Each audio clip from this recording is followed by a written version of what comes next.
Hola amigos de Sportstream, bienvenidos a los titulares del día de hoy.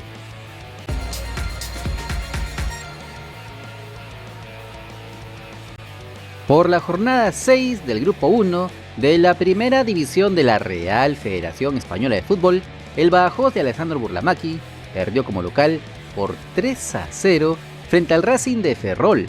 El volante nacional estuvo en el banco de suplentes, pero ingresó en el segundo tiempo, cumpliendo una regular actuación, ya que en teoría entraba para darle más fútbol a su equipo, jugando como mediocampista mixto, donde se atrevió a pisar más el área contraria. Lastimosamente, para esa altura del encuentro, ya lo perdían con el tanto de Manu Justo de penal y el autogol de Carlos Cordero. Es así que en el complemento de contragolpe, lo liquidaron los visitantes con el gol de Luis Chacón. Con este resultado, el equipo extremeño está en la zona de descenso con solo 5 unidades y la próxima fecha recibirán al Ceuta el 9 de octubre.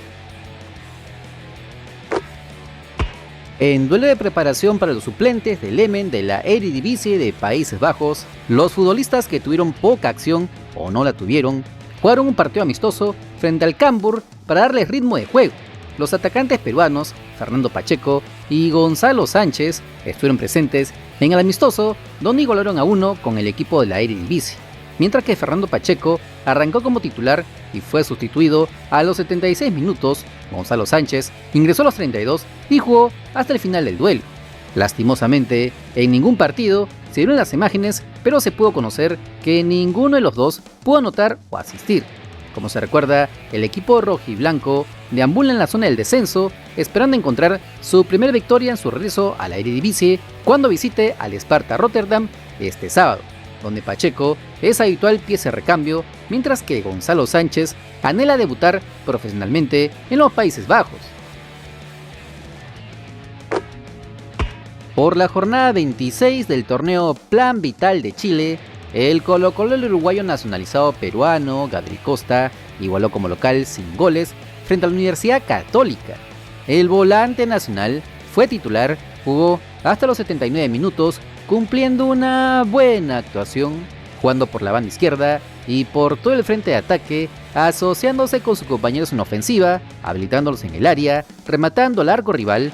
Lastimosamente, ni él ni sus atacantes pudieron aprovechar el modo Basilio en el que salió Gabriel Costa, aunque en la jugada más polémica del neoclásico, un remate de él chocó en el travesaño y luego rebotó en la línea de gol o entró completamente. Y eso que en Chile tienen VAR, pero nadie le avisó al árbitro al respecto. La cosa es que en un partido ligeramente dominado por el Cacique, se tuvieron que conformar con el reparto de puntos, por lo que siguen como punteros cómodos con 55 unidades y la próxima fecha recibirán al Curicó Unido el 9 de octubre, donde podrían salir campeones si ganan a su más cercano perseguidor. Veremos entonces si el Gaby Costa puede alzarse con un nuevo campeonato en Chile.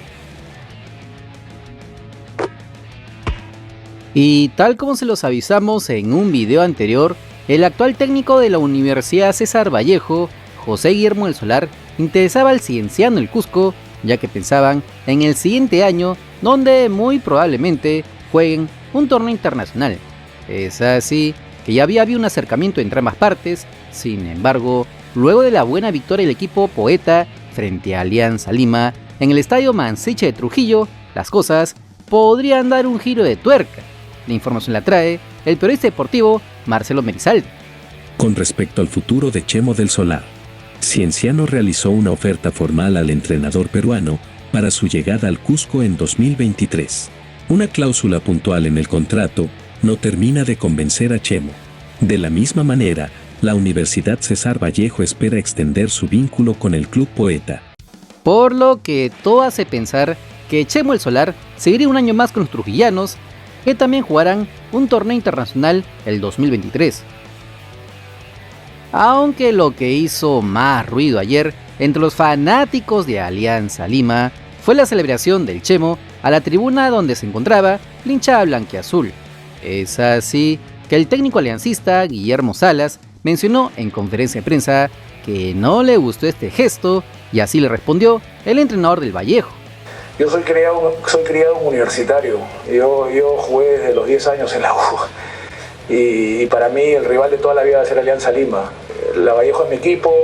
He estado en la San Martín, le tengo mucho cariño. He estado en Sporting Cristal, tengo un gran cariño por Sporting Cristal. He estado 2 veces. Pero yo Alianza Lima lo veo como el rival de siempre. A mí el Gato Cuellar, que en paz descanse, cuando yo tenía 10, 11 años me enseñó de que podíamos perder con cualquiera, pero con Alianza no. Entonces cada vez que jugamos con Alianza para mí es un partido distinto, diferente, lo vivo así. Si es que no le ha gustado a Chicho, bueno, mis disculpas hacia Chicho. Pero los de Alianza celebran ante la U de una manera y como te repito una vez más, yo he sido criado en la U. Y cada vez que me toque contra Alianza, al equipo que más me gusta ganarle es a la Alianza, a mí. Y bueno, se dio así, hemos ganado y hay que disfrutarlo nada más. Así como cuando me voy a Matute, soy el más puteado de todos, ahora me tocó celebrar a mí. Pero, ¿ustedes qué creen? ¿Mucha novela con algo tan intrascendente? ¿O es justo el reclamo? Los comentarios son todos suyos. Y ya que hablamos de la Liga 1, la jornada 14 del torneo clausura sigue hoy con 3 partidos interesantes. Empecemos con el Sporting Cristal, que podría alejarse en la punta del campeonato, en caso gane, en el estadio Ciudad de Cumaná cuando visita el Ayacucho Fútbol Club. Los celestes son de los pocos equipos del llano que sacaron puntos de visita en plazas de altura, ya que le ganaron al Melgar en Arequipa, al Cienciano en Cusco, al UTC en Cajamarca, empataron con el Deportivo Binacional en Juliaca, contra el ADT en Huancayo y solo cayeron contra el Rojo Matador en Incontrastable. Como lo dijimos ayer, los celestes tienen uno de los fixtures más accesibles, ya que luego de Ayacucho solo deberán salir de Lima para visitar al Suyani y luego todo lo jugarán en la capital, por lo que este duelo es clave para los dirigidos por Roberto Mosquera. Es así que el once titular podría ser con Alejandro Duarte en el arco, Johan Madrid, Gianfranco Chávez, Omar Merlo, Nilson Loyola, Jesús Castillo, Martín Tábara, Diego Bonanote, Alejandro Hover, Leandro Sosa e Irben Ávila. De esta manera, los de la Florida tienen el destino en sus manos. Si ganan todo lo que les queda, saldrán campeones del clausura y esperarán tranquilos en las finales nacionales. Aunque de tropezar, equipos como Universitario de Deportes, que juega esta noche contra el Carlos Manucci en el Estadio Monumental de Ate, podría meterse a la pelea del campeonato. Como se sabe, los de Carlos Companucci no contarán con el Niño Quina y Jordan Ibin en el once titular, por lo que irán con José Carvalho en el arco, Aldo Corso, Federico Alonso, Piero Guzmán, Nelson Murrugarra, Piero Quispe, Alberto Quintero, Andy Polo, Hernán Novik y Alexander Zucca. Aunque el que más se beneficiaría con una derrota de Cristal sería el Melgar de Arequipa, que podría volar en puntos a los ojopontinos si esta tarde ganan en Tarma al ADT, por lo que podrían tomar la punta del clausura en silencio y viniendo desde atrás. Veremos entonces cómo acaba esta candente jornada del torneo clausura. No te olvides que si quieres estar enterado de las últimas novedades de nuestro balompié, solo suscríbete al canal porque somos el canal del fútbol peruano. Si te gustó el video, dale like, comparte, suscríbete con la campanita. Nos vemos en el siguiente video. ¡Chao!